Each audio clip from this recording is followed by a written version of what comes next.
हृदय की बात कह रहा हूं, समझना। बहुत बार ये देखा,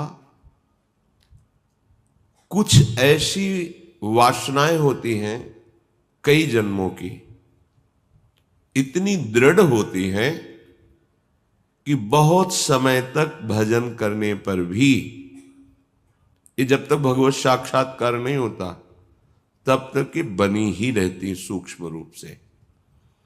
अगर इनको अवसर मिल जाए तो ये पूरा वृक्ष रूप हो जाएंगे। अंकुरण वृक्ष रूप बनना देर नहीं लगता इसमें।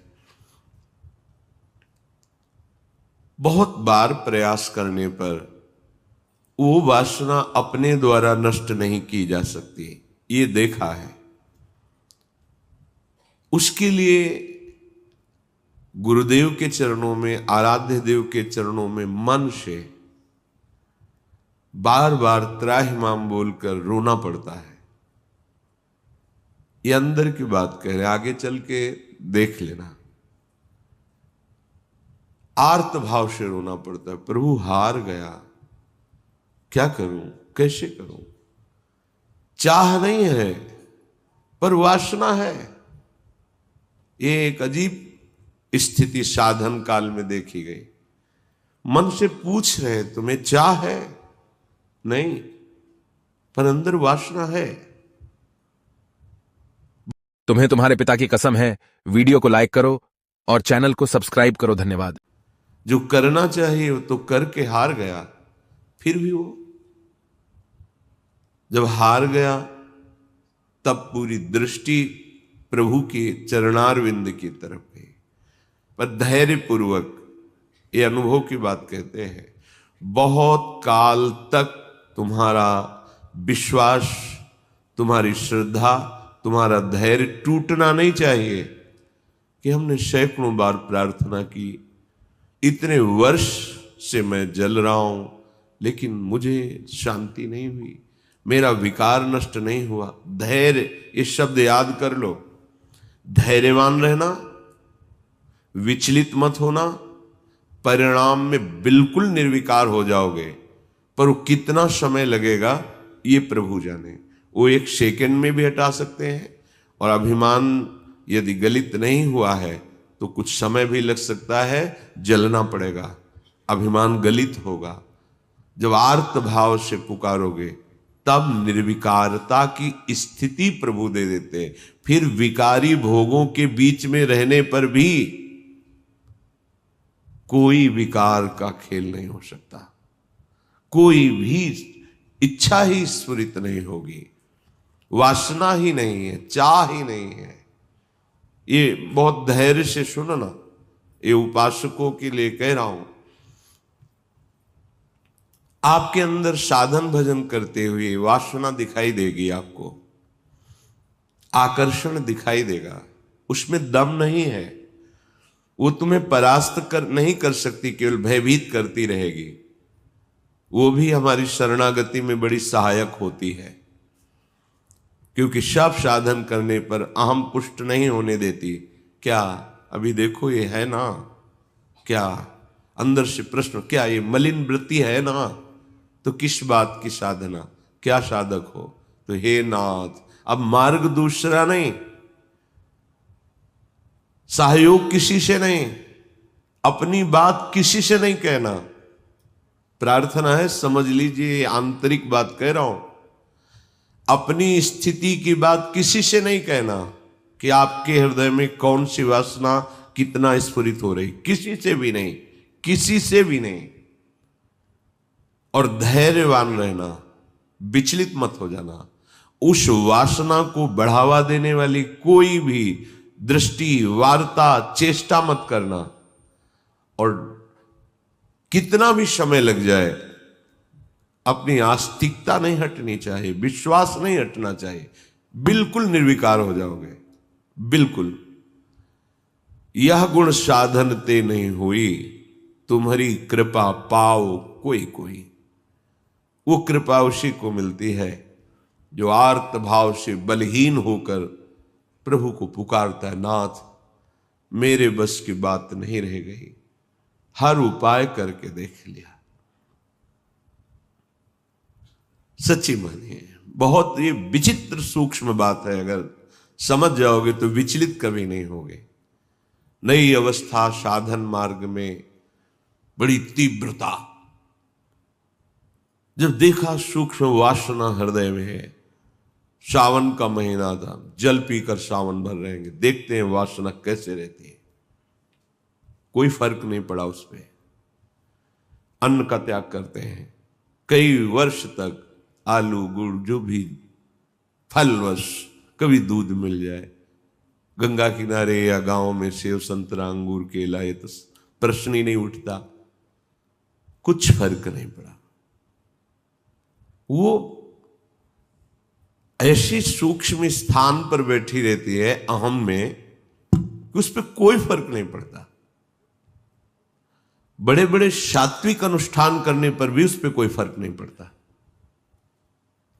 तभी गोस्वामी जी भी लिख रहे हैं, हौ हारे कर जतन विविध विधि अतिशय प्रबल अजय, तुलसीदास बस होई तबहि जब प्रभु पेरक बर जाए। बिल्कुल सिद्ध बात समझ लो। गंगा जी में खड़े होकर के आर्त भाव से पुकारते, प्रभु आप देख रहे हैं एकांत सेवन, आप देख रहे हैं संयम आहार, फिर भी ये वासना क्यों, फिर ये क्यों जला रही है? कोई उत्तर नहीं मिलता। पर दूसरा मार्ग नहीं, किसी का संग नहीं, किसी से प्रश्न नहीं। पता नहीं कैसी सलाह दे दे कि हमारा विश्वास, हमारा धैर्य विचलित हो जाए। नहीं, अपनी बात प्रभु से। प्रार्थना में बहुत सामर्थ्य देखी है। ये अंदर की बात कह रहे हैं, बिल्कुल समझ जाना।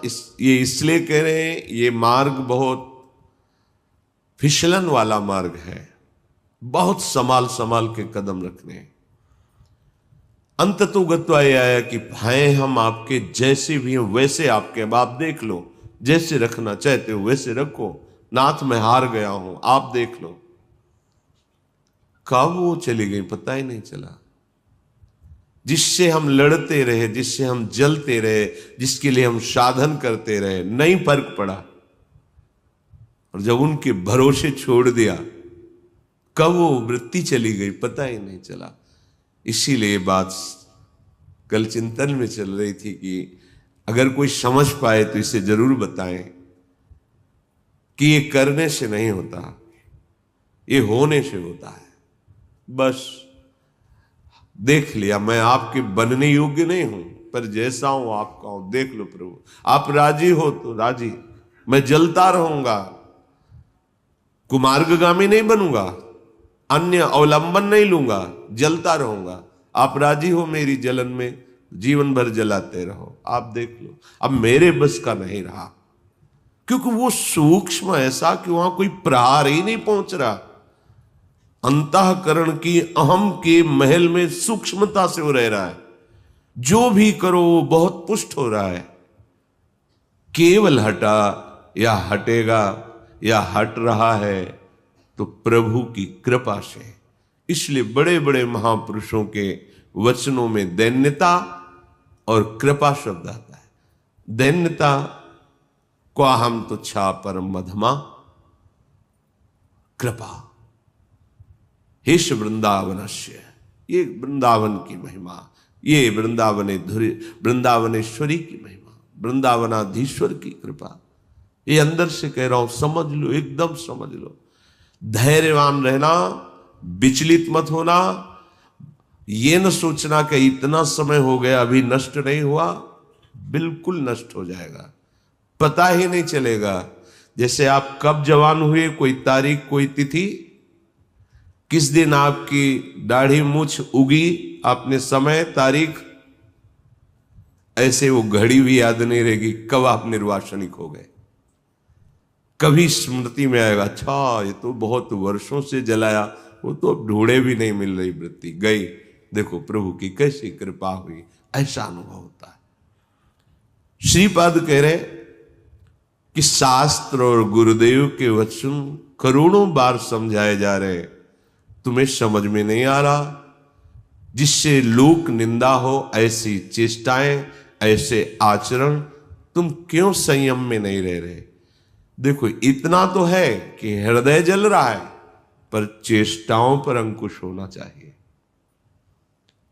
हृदय में चाहत जला रही है संसार के भोगों की, पर हम बाहर से संयोग नहीं होने देंगे। तो उससे क्या होगा? वो क्रमशः हर बार कम होती चली जाएगी, शांत होती चली जाएगी, पर पूर्णतया निर्विकार स्थिति ये भगवत कृपा से होती है। मनागपि च नोत्सहे हत मनो युवत्या हृतम निरोधुमत ईदृशम किम विताश वृंदाटवी। ए भाई, अपने भाग्य को नीचा मत गिराओ। माया के द्वारा अपरहित मन से अधर्माचरण मत करो, बहुत पछताना होता है। प्रमाद स्थिति में समझ में नहीं आता, गलती हो जाती है। जब गलती हो जाती तो उत्साह नष्ट हो जाता है, तो लगता है अब क्या, फिर वो गलती पे गलती, गलती पे गलती करता हुआ, फिर उसको लगता है इसके बिना तो मैं जी ही नहीं सकता। गया हतभाग्य, नीचे गिर गया, भाग्य नष्ट हो गया उसका। जो मनुष्य जीवन, दिव्यता, भगवत तत्व का बोध, भगवत प्रेम प्राप्ति, जगत मंगल करने वाला, वो गिर गया। जहां हमें ये बनना चाहिए था, वहां हम वासना के अधीन हो गए। श्रीपाद कह रहे हैं, अगर कोई रोक सकता है मुझ पतित को, निरुद्ध मत ईदृशम किम विताश वृंदाटवी, तो मुझे वृंदावन रोक सकता है। श्रीपाद की निष्ठा धाम की अद्भुत है। ये धाम मुझे निर्विकार कर देगा। हिया फिरे स्वार्थ आपने, भजन गए फिरे बाह। श्री ध्रुवदास। वृंदावन का जिसको अनुभव हुआ तो देखा है कि वृंदावन का आश्रय ले ले तो धीरे धीरे वो हृदय को निर्विकार कर देता है, प्रिया प्रीतम में कर देता है। यहां से बाहर जो आते जाते जन अनुभव करें, यहां एक आते ही एक दिव्यता है, एक अलौकिक निर्विकार की स्थिति अपने आप यहां है। और बाहर निकलते ही वो भजन, वो आनंद, वो चिंतन अपने आप हट जाता है, क्योंकि त्रिगुणात्मिका माया का प्रवाह है। ये धाम है। जो निरंतर धाम में वास करते हैं, अगर वो सावधान होकर के रहने से रहे, तो श्रीपाद कह रहे हैं कि राधा कीर्ति सुधा रसेन रसना, रात्रिं दिवं पूर्यता, श्री वृंदा विपिने तदीय पदयो, कैंकर्य में वार्थ्याम, धैर्यं स्वर्णमयी सितुर्नववयो, रूपश्रिया हार्यताम्, प्रेमाश्रुत पुलकादि भाव विभव, व्यक्त्या जगत्तार्यताम्। यदि आप रहनी से रह गए वृंदावन में,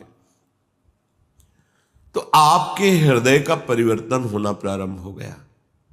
आपको श्री जी की चर्चा, प्रभु की चर्चा, ये अमृत जैसी लगने लगेगी। जैसे देखो, आपको कोई कहे कि 3 बजे रात्रि के जग के दिनचर्या करके स्नान आदि आपको पहुंचना है, कितना बोझा लगेगा इस समय सोना छोड़ करके दिनचर्या। लेकिन बिना किसी कष्ट के आप, बिना किसी विषाद के आप बिल्कुल उत्साहित होकर, तैयार होकर सत्संग में आते हैं। ये वृंदावन की कृपा है, जो हमारे मन को ऐसा किया गया है। नहीं तो शरीर सुख में ही हम संतोष किए हुए बैठे हैं, परमार्थ की, अध्यात्म की वृत्ति की तरफ है ही नहीं। वर्तमान के भोगों में मगन हुआ प्राणी वो भविष्य को नहीं देख पा रहा है कि मेरी अमूल्य श्वासें, मेरा अमूल्य समय व्यर्थ में नष्ट हो रहा है। शरीर छूटने के बाद फिर पछताना ही पछताना है। कोई वस्तु, व्यक्ति, स्थान, पद हमारे साथ नहीं है। केवल प्रभु का नाम, प्रभु का चिंतन, प्रभु की सेवा, सत्संग, यही सत्य सच्चिदानंद है। यही तुम्हें शरीर छूटने के बाद परम सुख देगा। देखो, लौकिक सुखों के भोगों में लोग प्राण त्याग रहे हैं। तुम्हें एक जरा सा विवेक केवल धारण करने की जरूरत है। तुम्हें खुद दिखाई देगा कि सब धोखे में जीवन नष्ट हो रहा है। अज्ञान है इसलिए नहीं समझ में आ। थोड़ा सा विवेक, थोड़ा सा ज्ञान जागृत हो तो आप वैराग्यवान बन जाएंगे अंदर से।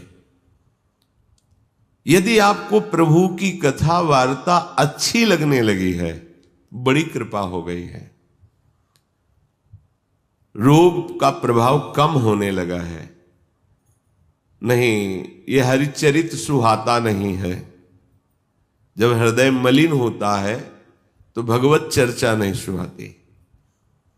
राधा कीर्ति सुधा रसेन, रसना, ऐसा आपका जीव का स्वभाव बन जाए।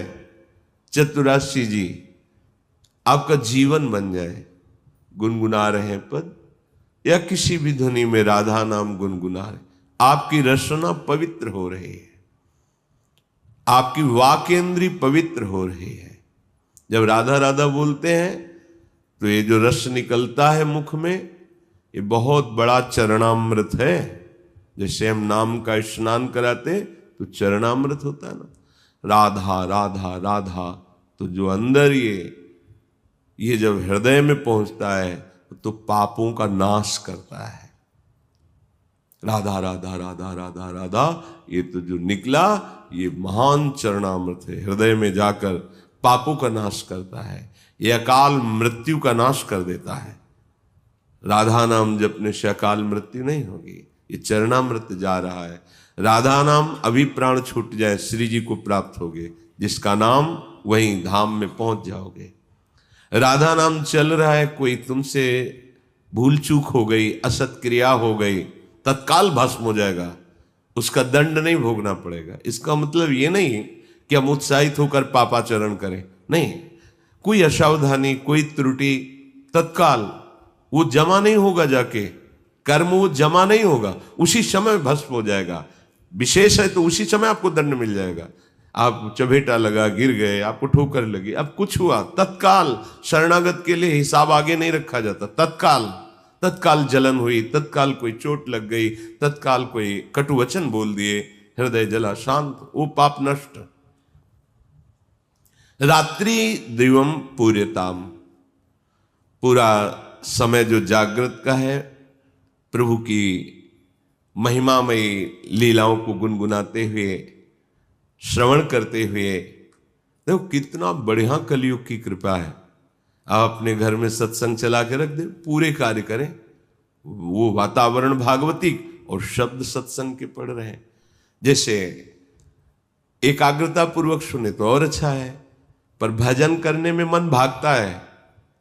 अगर सत्संग चला को और फिर भजन करो तो जब भागेगा तो दो बातें हो रही, एक तो नाम चल रहा है और दूसरा सत्संग चल रहा है, तो जा नहीं पाएगा। उसे घेरो पहले।